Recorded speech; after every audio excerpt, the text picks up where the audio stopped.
Hawaii. I'd spent 6 months planning the trip, saving every bonus, securing every detail. An oceanfront suite, all-inclusive, perfectly curated. It was meant to be a celebration, my first fully paid vacation for the family. Then, just 2 days before the flight, my dad handed me an envelope with my name on it.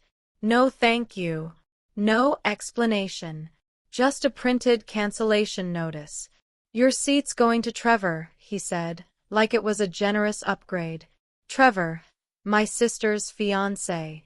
Unemployed, obnoxious, and unfamiliar with the word gratitude. I stared at the paper.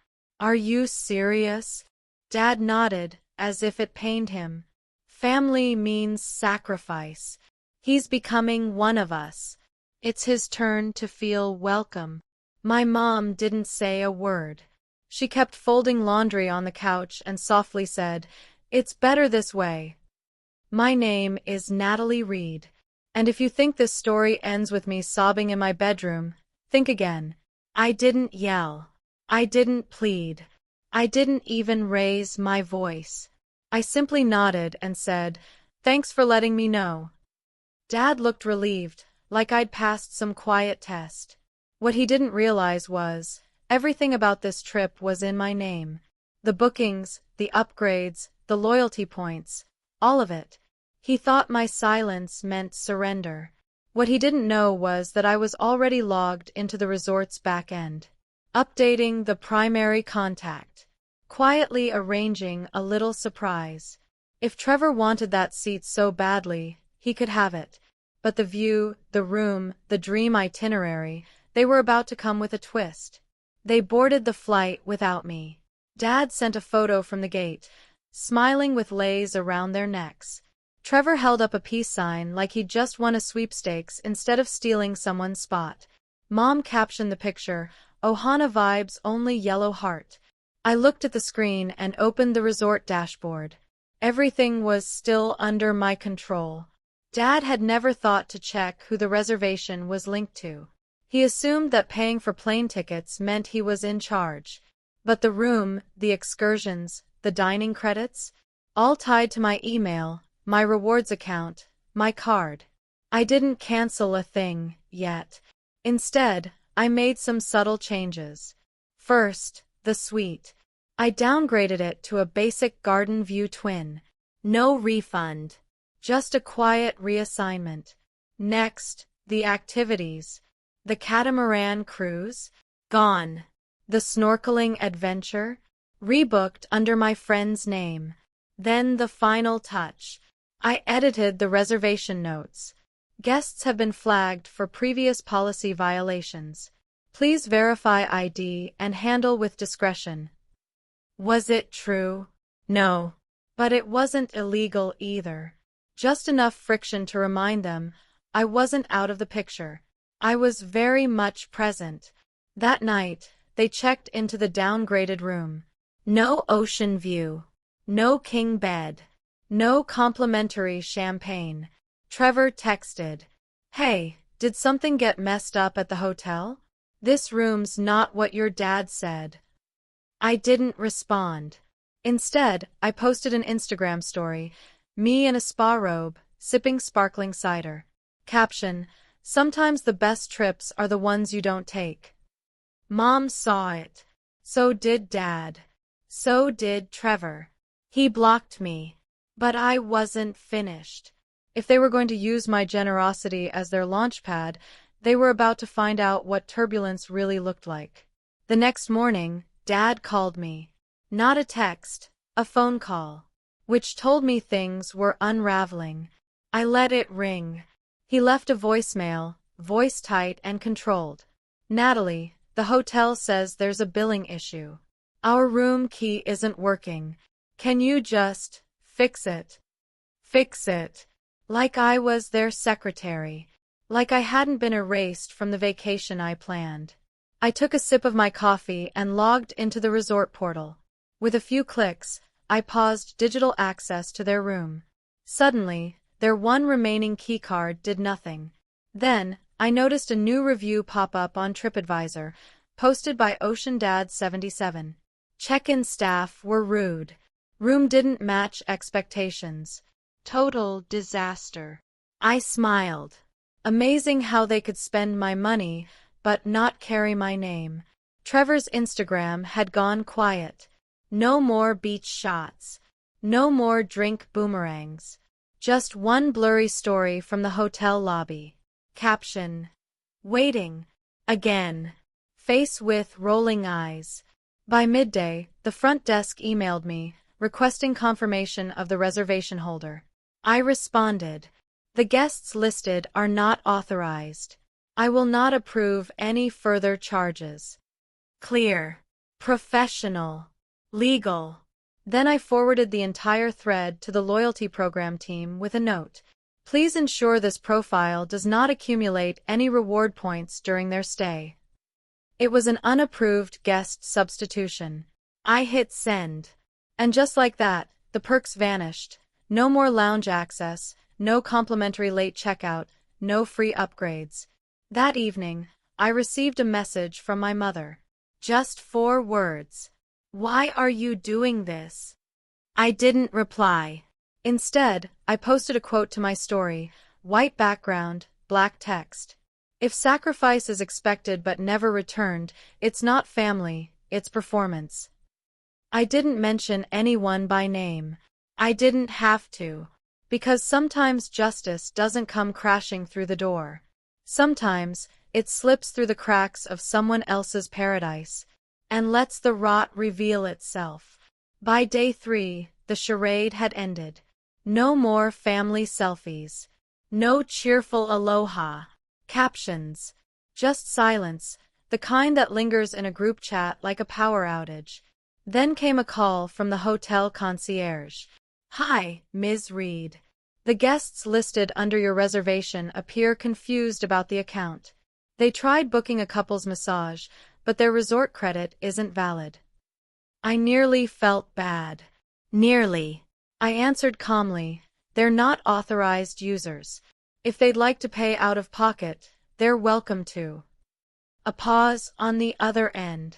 Understood. We'll inform them. Click. 2 hours later, Trevor sent a final text. Long, disorganized. Barely any punctuation. Look, I didn't ask to take your spot, okay? They offered, and I said yeah. Your dad made the call, not me. You need to grow up. This is so petty. It's just a trip, Natalie. Just a trip. 23 hours of overtime. 4 months of no takeout. Cutting back on my own birthday just to fund this family escape. But sure, just a trip. I didn't text back. Instead, I Venmoed $10 to a resort staff member I'd spoken with during planning. In the note, I wrote, "For your kindness and for the stress my family is probably causing. If someone has to deal with their entitlement meltdown, they deserve a little extra sunshine." Later that night, I got a call from Grandpa.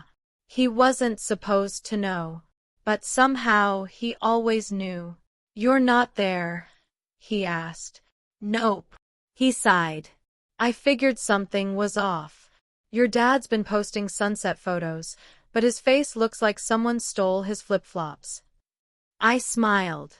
You always taught me, don't punish with anger. Just let people live in the world they built. He chuckled. Well, looks like they're living in it now, baby. Keep standing tall. After we hung up, I opened my email. The hotel survey had arrived. How was your experience at our resort? I typed just 5 words in the comments box. I didn't stay. They did. They landed home 4 days later, sunburnt, quiet, and $1,900 over budget. I know because I saw the receipt. Dad had tried to place the extra charges on my card, but I'd already frozen it the day they boarded. Mom was the first to reach out. She called while I was folding laundry. I just don't understand why you're being so cold, Natalie. I let her talk. We didn't mean to hurt you. We just thought Trevor needed to feel included. You always act like everything has to be fair. I stared at the speakerphone like it had come alive. "Mom," I said gently. I didn't need it to be fair. I just needed not to be erased. She exhaled. "He's family now." I nodded slowly. "And family means sacrifice, right?" Silence.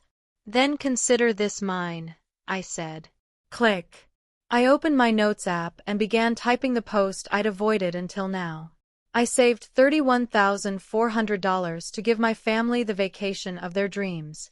2 days before the flight, they gave my seat away to a man who's never paid for a single dinner. I didn't yell. I didn't fight. I simply took back what was mine. Beneath the post, I added a few photos. My original booking receipt, the full itinerary, a screenshot of the reservation changes, and a quiet photo of me in my apartment.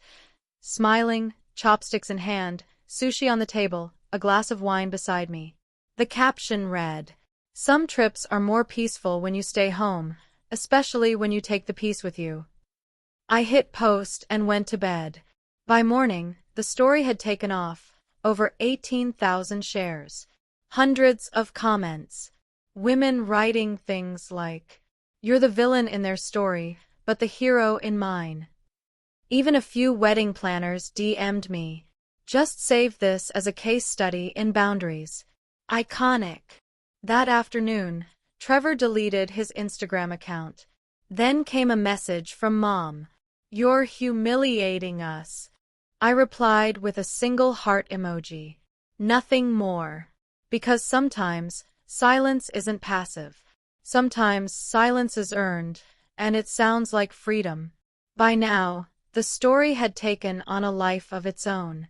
TikToks, Reddit threads, even a podcast episode titled, "When the Family Mooches Off You, a Hawaiian Horror Story." I didn't post anything else. I didn't have to. The truth was already moving in every direction, and I had the receipts to keep it clean. Then came the guilt parade. Aunt Monica called first. "I had no idea they did that to you, sweetheart. You've always been the responsible one." Then Uncle Ray. "You should have told me. I would have helped you cover the trip so you could still go." Too late. Where were they when I was skipping lunches and cutting my birthday budget just to save for this? Eventually, my sister called. Her voice sounded sweet, coated in venom. "Natalie, do you feel better now? Embarrassing your own parents online." I was sitting at my desk, quietly organizing travel receipts. I asked, "Do you feel better taking a vacation funded by someone else's sacrifice?" Silence. Then she snapped. "You've always been dramatic." I smiled. "No. I've just always kept track." Click. I opened the family group chat. It had gone silent since the post, except for one message. From Grandpa. "They stole your seat. You gave them a mirror. They still don't like the reflection." That line stuck with me, because I wasn't looking for revenge. I wasn't trying to ruin anyone. I was just done being disposable. "You understand, girl." The ATM with a polite smile. The ghostwriter of family vacations, who never even got to attend. So, I did one last thing. I wrote a blog post. Published anonymously. Title, "The Price of a Plane Ticket, What It Costs to Be the Selfless Daughter." It ended like this. They told me family means sacrifice. So I stopped being their definition of family and started being mine. Within hours, it was trending. And somewhere in all that noise, my silence finally echoed louder than their voices ever had. Then came the knock. My dad. No call. No text. Just standing at my apartment door, still wearing his vacation polo, looking like a man who just realized the house he built was made of matchsticks. "I came to talk," he said. I didn't invite him in. I leaned on the door frame. He glanced past me, like he expected to see someone else. Like the old version of me might appear and say, It's okay. I forgive you. But she didn't live here anymore. I know we made a mistake, he started. I thought giving the seat to Trevor would help him feel like family. And you didn't think I was part of the family, too? I asked. He looked away. No, he admitted. We thought you'd make it public. I laughed, quiet and sharp. There it was, the truth. He wasn't here because he felt guilty. He was here because now the world could see what I'd carried alone for years. You embarrassed us, he said, softer now. No, I replied. You embarrassed yourselves. I just stopped covering for it. His jaw tightened. You really think a vacation is worth tearing this family apart? I leaned a little closer. You tore it when you taught me I was only valuable when I gave everything away. He had no words, so I handed him a manila envelope. Inside, printed bank statements, confirmation of every booking, every modification, every dollar. And a note on top. This was never a vacation. It was a test. You failed. He stood there speechless. I closed the door. Not a slam. Just done. That night, I lit a candle. Not one of my sisters'. One I bought for myself. Soft vanilla, quiet flame. I sat on my balcony, watching the sky fade into orange. And for the first time, I didn't ache to be understood. I just felt free. A week later, I received a postcard.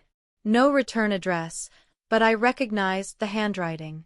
It was from my mother. We didn't raise you to be this cold. This public. This vindictive. We're hurt. Trevor's embarrassed. Your father's ashamed. I hope it was worth it. I read it once. Then I set it beside my keyboard, like a trophy.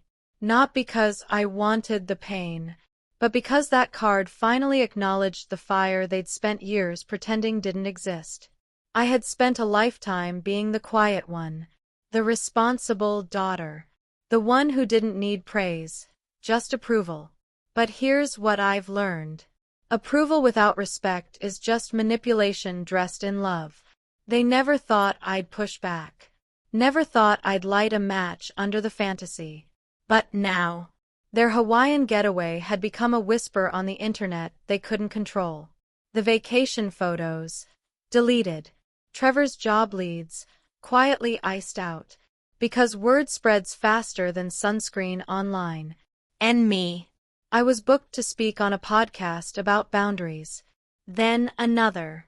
Then featured in a finance magazine, how one woman took back her power and her points.